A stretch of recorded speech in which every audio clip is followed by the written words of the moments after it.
Well, All thank right. you for doing this. Thank you for asking me to do this. We appreciate it. And I'll just start, well, before you introduce yourself, Onsite is one of our greatest friends, allies, neighbors That's right. in Middle Tennessee. We love you guys and just excited to unpack who you are. That's what I want to know first. Okay. Who are you as a person and what do you do for work? What I do for work, should I answer that first or who I am That's up to as you, a person?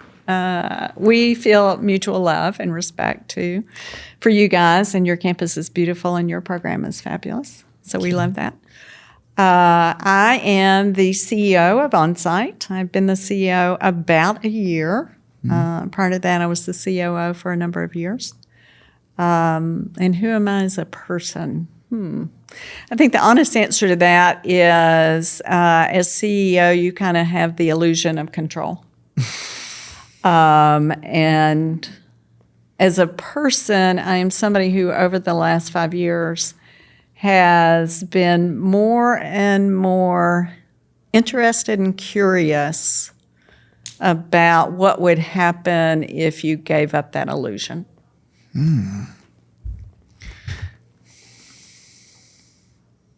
That's interesting. Now I'm wanting to get into my own work here and start talking about how that's worked out for you. Do you feel, has that been a net positive for your life? I think it's been a net positive. I think that I'm probably on the second half of life. I don't know if you ever read Brooks' book, Second Mountain. But it's all around the fact that on the first half of the mountain, first half of your life, you're really interested in extrinsic rewards. I've got to get that house, I've got to get that car, I've got to get that job, I've got to get that title, I've got to get the perfect family. And then on the second half of life, you start to really be focused on intrinsic rewards. Things, who am I as a person? What do I care about? What matters? And I'm definitely on the second half of that. But I wonder, again, for the last 5 years, what would have happened if I had earlier been worried about intrinsic rewards instead of extrinsic? And would that have made my life easier? Because I think I spent so much of my life during that first half gripping onto a steering wheel, thinking that gripping would make a difference to the outcome. And it consumes so much energy and so much time that if I had released my grip, would it have been a more fun journey? And so now I'm having more fun because I am less needing to control it all. Your previous tenure at Onsite? Yes. Were you on the extrinsic mountain then? No, right before I went to Onsite, I had been a partner in a consulting firm, and we had sold that consulting firm to a private equity-backed firm.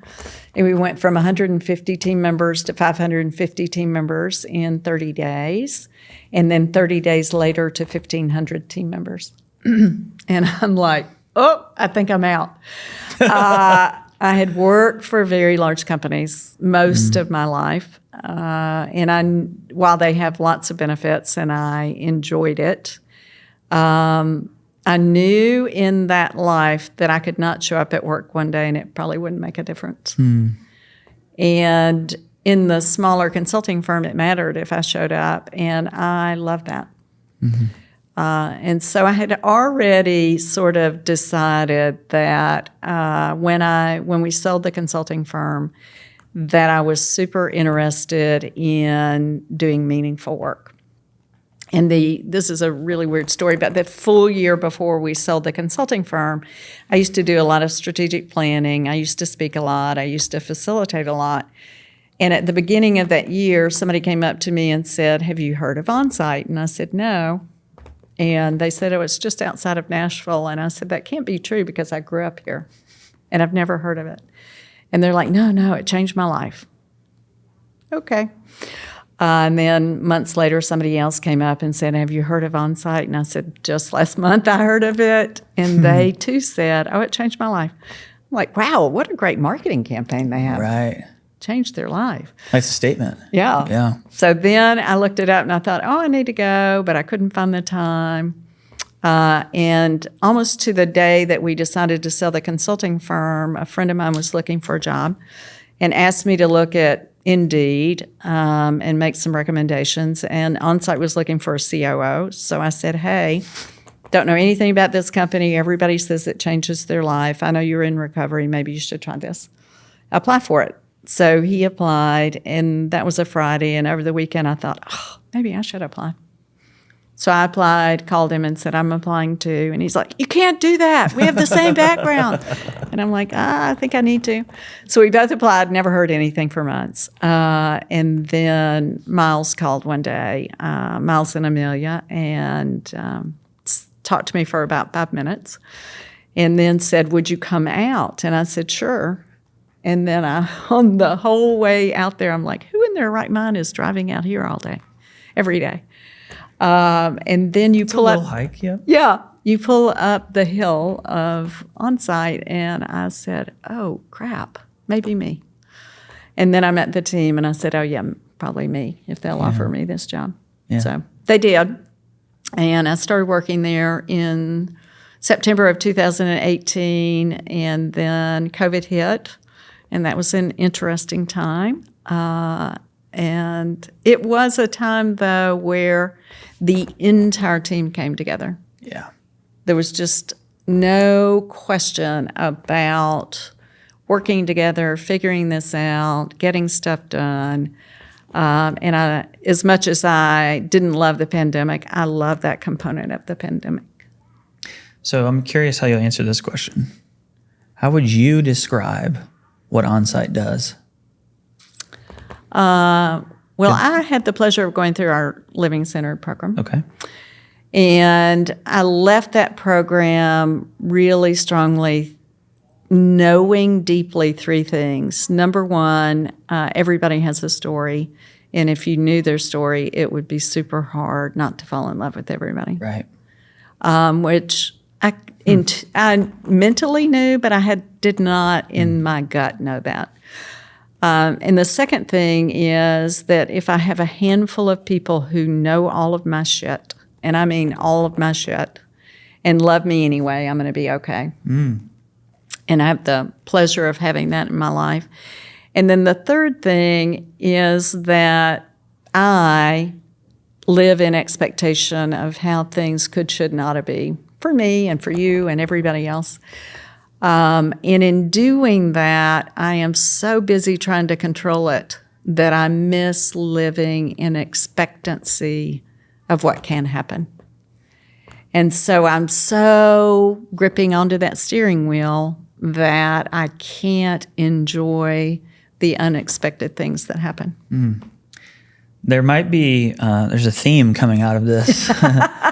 And it reminds me, I'm a person in recovery, and one of the books that I read, there's a whole chapter in it, in this particular book, and it's titled "Just for Today." And that has been a theme for my 15 years of recovery, over and over and over again, about the power of the moment and life happening for you, not to you. And so, in my own way, learning how to let go of the steering wheel.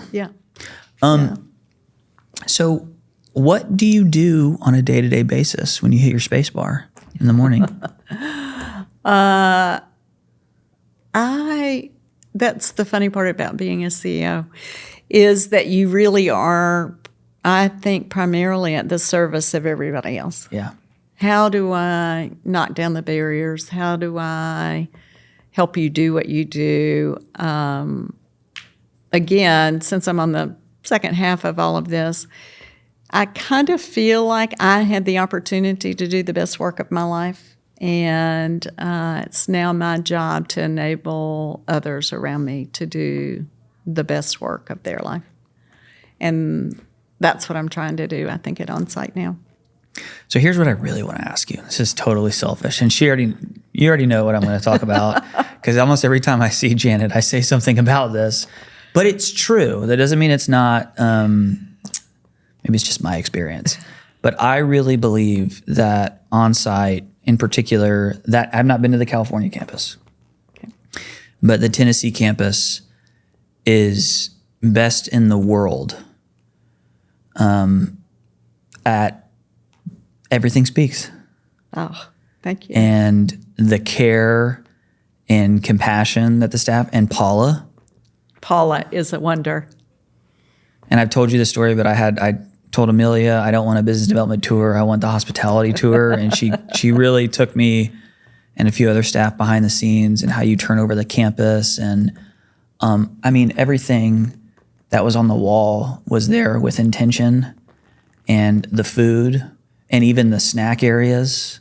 I mean, it's so impressive. I wonder if you could speak to why the y'all pay attention outside of Miles, his obsession with details, but setting that aside, why is that important for Onsite, and how does that impact people's lives when they're there? Yeah, that's great. Thank you so much. We're honored by that when people feel that and see that for sure. As you said, it starts with Miles for sure. He has a vision. He, if you were to see his home, you would see the same sort of intentionality. If he is going to throw a birthday party for one of his kids, it's the same. There is a lot of thought about a holistic experience. At Onsite, we call it healing hospitality. And Miles thought early on, after he had acquired Onsite, that there is, yes, while we have world-class clinical expertise in the room, and that matters, that sometimes somebody in culinary smiling at somebody, or opening a door, or somebody coming back to their room after a tough day and getting a gift from hospitality is the thing that opens a door of actually being seen for people who haven't been seen maybe any of their life or not in the last few years. And so the totality of that experience seems to open them up in ways that wouldn't just happen in the room. And most people perceive Onsite as a place, as a holistic healing place when you talk to them about it. And our team, everybody says it's magical that you have this fabulous team. I think we're fortunate that we have a fabulous team, people drawn to care for others, and it just happens naturally. And we're often asked, how do we recruit? How do we train? And it just naturally happens that we have dedicated, good people who are there. And in a world in which engagement is, employee engagement is less than 25%, when we ask our team, it's in the 92s and 95s of engagement about the work that they do. And so I'm glad you feel it, because we feel it, which is fabulous. Yeah, it really matters. Yeah. And it's a balance, we've taken some of the ideas, or some of the environments that we saw and said, how can we, and I'm not minimizing, but how can we add a throw blanket, or a pillow or a chest that's a little bit more, not the same thing over and over again, but a little bit more intentional here and there, because everything really does speak and it really does matter. And I think you described it perfectly, allowing people in those moments. I mean, look, the people that are coming to your workshops are searching for something. Yeah. Generally themselves. Right. And through connection of other people, and just like when somebody comes to Cumberland Heights with a lot of fear, trepidation, confusion, did I mention fear? And that added layer, it's not about being bougie, or fancy. It's not about that at all. It's about being seen. Yeah. And that transformative impact that those little things that might cost the organization a few $1,000s really can add up to maybe that hinge on the door, to open. That's right. So as I just bragged on you, I really want to know, Janet, like, tell us what Onsite struggles with. What are y'all worried about today? We struggle with the same things everybody else does. First off, we're, an hour outside of Nashville. And not everybody wants to drive that beautiful hour outside of Nashville every day. Yeah.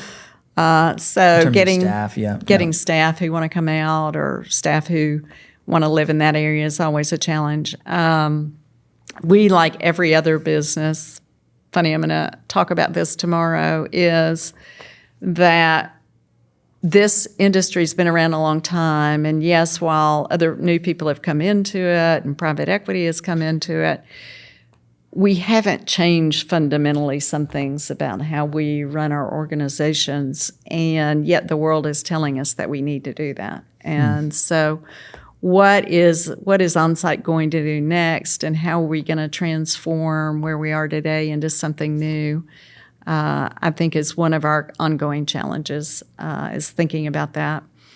And then I think just we have a desire, and Miles has personal experience with this, but that our food become more of our healing process than it currently is. It's a great experience for people, but it is not necessarily all healthy for you. And so how do we start growing our own food? It is our goal at some point for all the food we serve at Onsite to come from our property. And so how do we get there? So we struggle with a lot of the same things everybody else does. And should we start taking insurance? And how do we serve underserved populations in a way that makes sense for them? And how do we increase the diversity of our team? So really small projects. That's really huge things. Right. They're massive questions. That's right. How to create a sustainable business that continue to serve its community. That's right.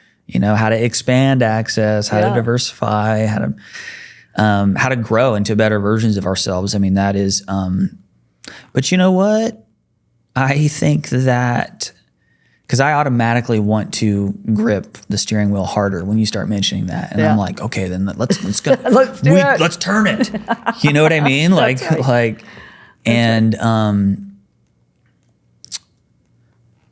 Maybe a higher power is going to have more to do with that than we'd like to, identify. And God's going to take care of Onsite. That's right. And Cumberland Heights and many other providers, so. Right. It's when I went through the Living Centered program, I did say, and I've had, various faith journeys for a lot of different reasons through my life. I did say if church were like this, I would go all the time. That sense of community, that sense of acceptance, that sense of we're all in this together, true sense of we're more alike than different. You know what I like to think?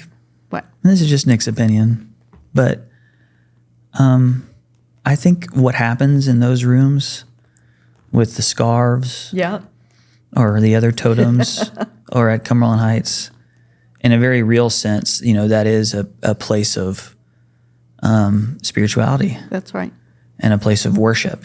I mean, you look at the spiritual principles that are happening there, and the grace and the humility and the service and the honor. There was, and in some ways, those are some of the more godly places. You know what I mean? That's right. So that's right. It really is a pleasure and an honor to be a part of the same community with y'all. And I keep saying this, and I'm just gonna manifest it. Is Lizzie and Jim now, that's and Amelia, right. You, and Paula. Paula. Want to find out. I want to just explore more ways for us to work together. I don't know what that means. I don't either, but I think we would be just as interested. I mean, we are neighbors. Literally every now and again, there's a football that flies over our fence into theirs, and vice versa. Or we're borrowing a cup of sugar. So Yeah, Again, y'all are some of our favorite people, and the work you do is likewise. amazing. And your Likewise. own facility is gorgeous. So, yeah, thank you so much. Yeah. Well, we appreciate it. I told you this would be painless. thank you. You did good. And shout out to Steve. I know he asked you, Steve Lee, so Love Stevie Lee. thank you so much for doing this. We Thank appreciate you. you.